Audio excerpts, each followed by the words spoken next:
Hello everyone.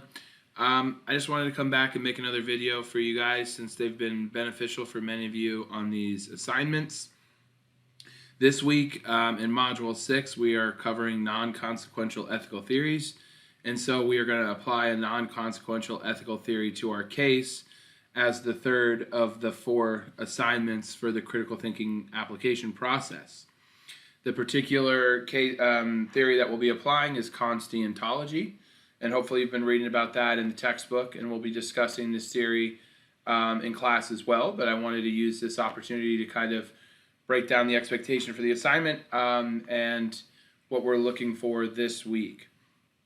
As always, the first thing you should do is thoroughly read over the assignment instructions and the expectations so you know exactly what I'm looking for with the assignment.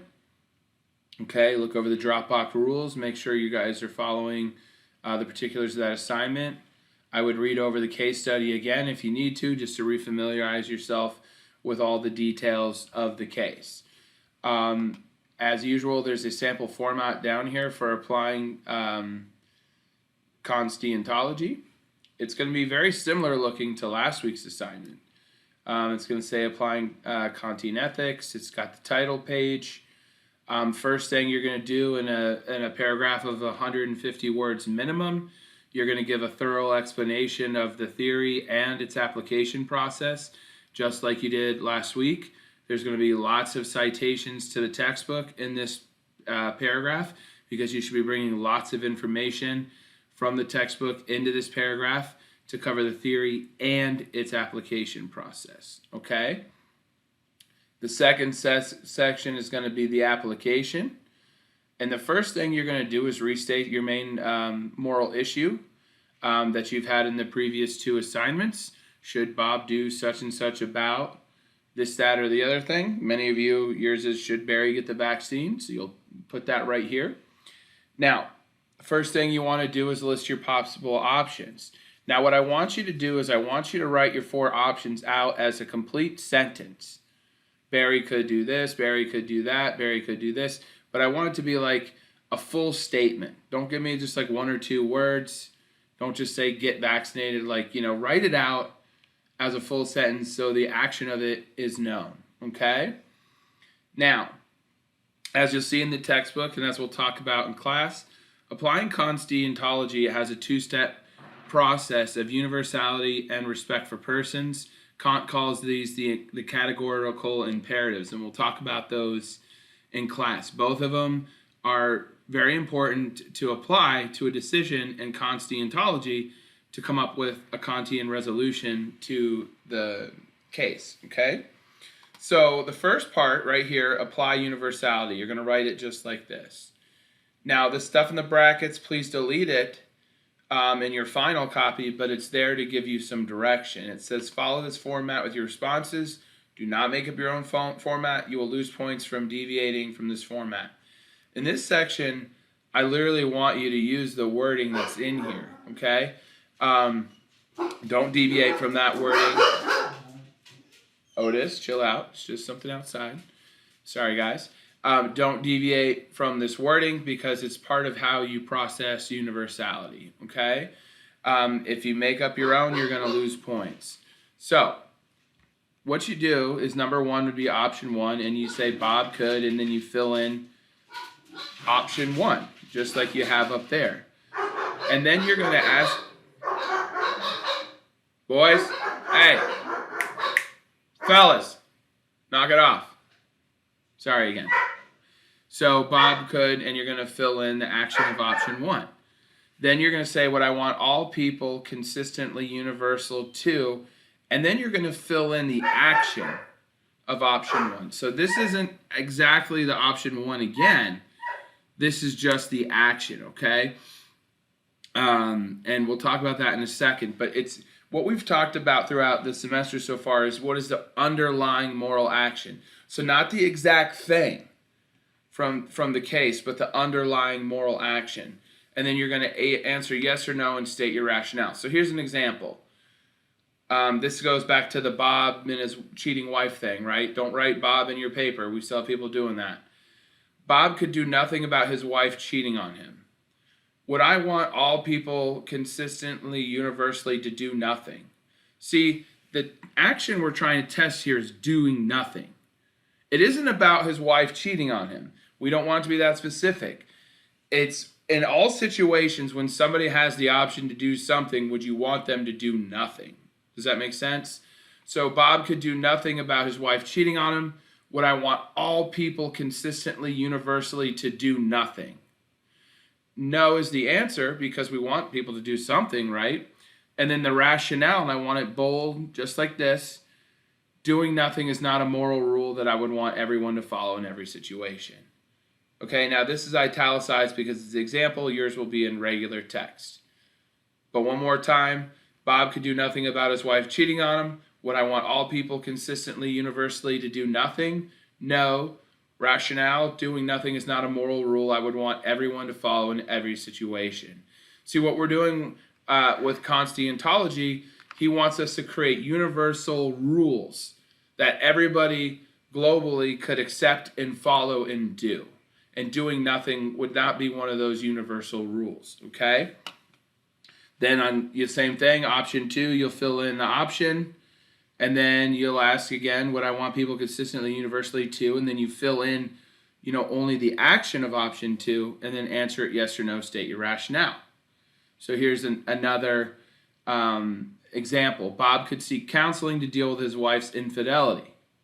Would I want all people consistently, universally to seek counseling? Yes. That's a good thing, right? Rationale. Seeking counseling is a moral rule I would want everyone to follow in every situation. Okay, because the argument against counseling can't really be made, right? I mean, nobody's going to say counseling is a bad thing. The only argument you can make is that counseling costs money and Bob might not have money. But as you'll see in the textbook, Kant is looking to make these decisions in a perfect world scenario. So let's assume that everybody has the means and resources to get counseling. Would you want all people consistently, universally to seek counseling? Yes. Rationale, seeking counseling is a moral rule I would want everyone to follow in every situation that would require counseling. Okay? Makes sense? And then you're going to apply universality to option 3 and option 4 the same way. So all 4 of your options will have universality applied to them. And that's the first part of the categorical imperative. Now, the second part is applying respect for persons. Now, this is very, very important. Please follow this or else you'll lose points. Only apply respect for persons to the options that pass the test for universality, meaning they got a yes, right? So here we got no, doing nothing is not a moral rule. So we leave option 1 up here. We don't even take it down. There's no need to test it against respect for persons, because for this to be a good Kantian answer, it has to pass both tests. So if it fails universality, it's automatically off the board. So this one, the seeking counseling, was a yes, so that one would come down, right, to be applied to respect for persons, okay?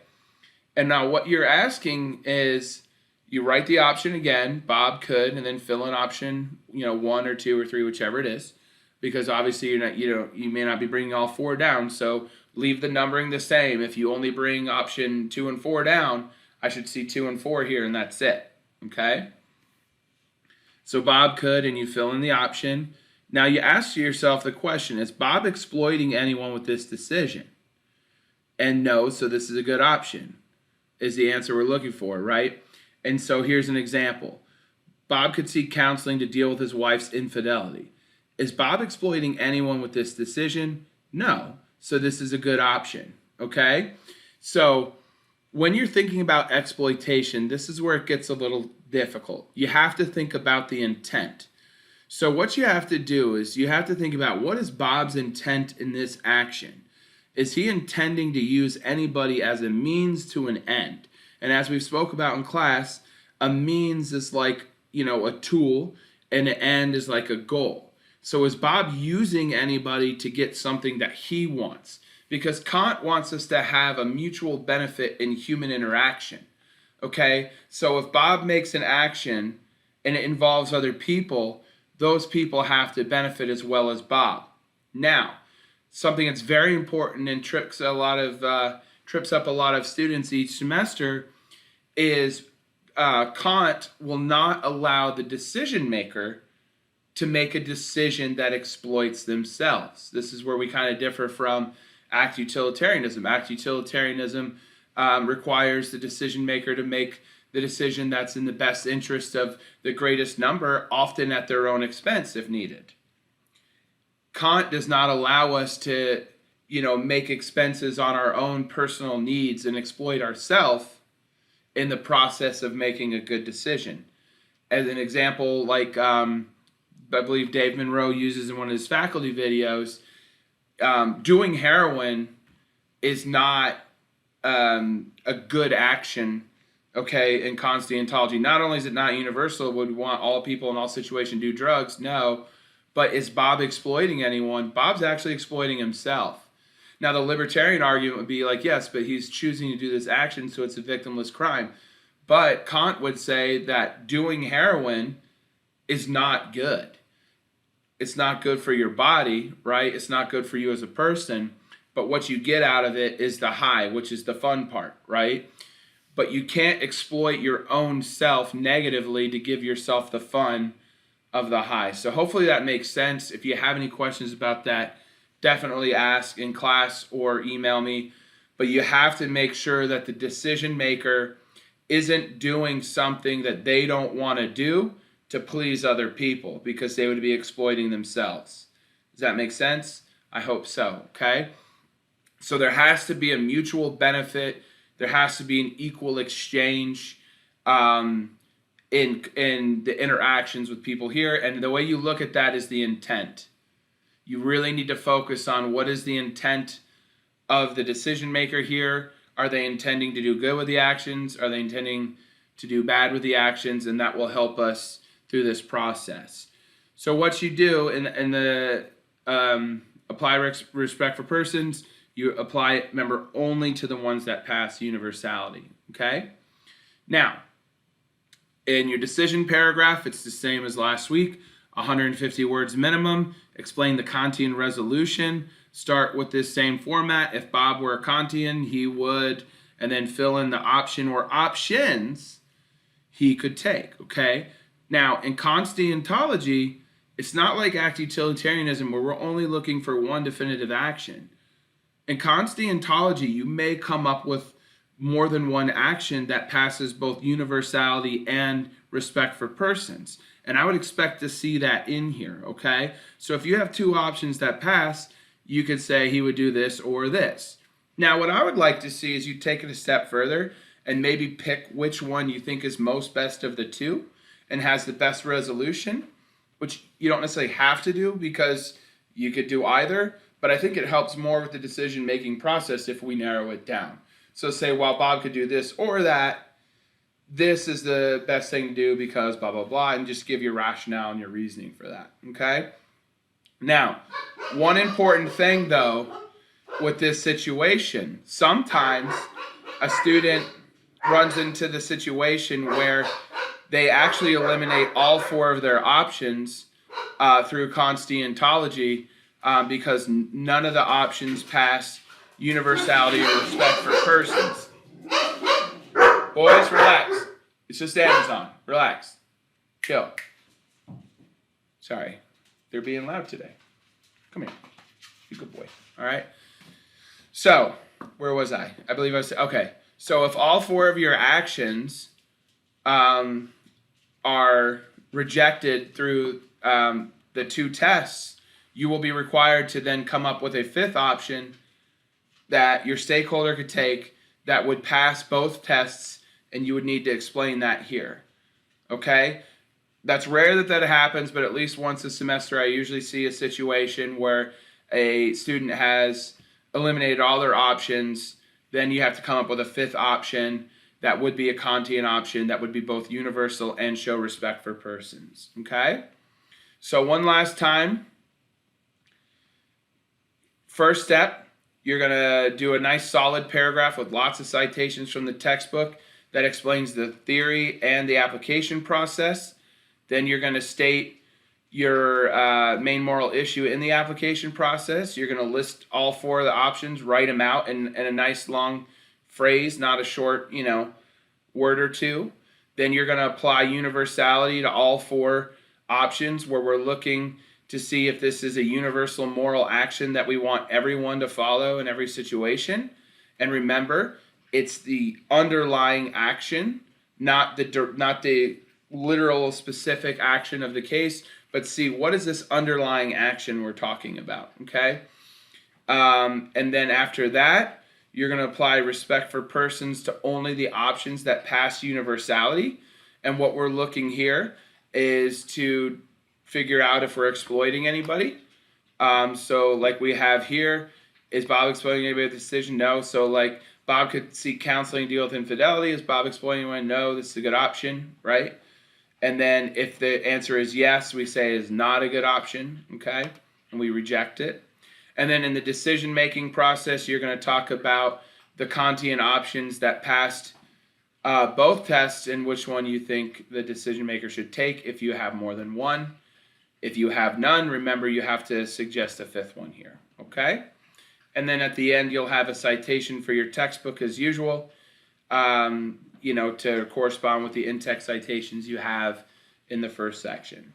So hopefully this gets you started. I know this video may be a little bit longer, but I think this process needs a little bit more explaining than the other one, because the other one's math and this one is we have to kind of think critically about the case, the people involved, and what they would actually want, and to figure out exploitation and stuff like that. So hopefully this helps clear that up. If you have any questions, bring them to class. If not, email me. And good luck with this assignment, and get it turned in on time, 11:59 p.m. Sunday. And then we will be done with the third of 4 assignments for the critical thinking application process. All right, good luck.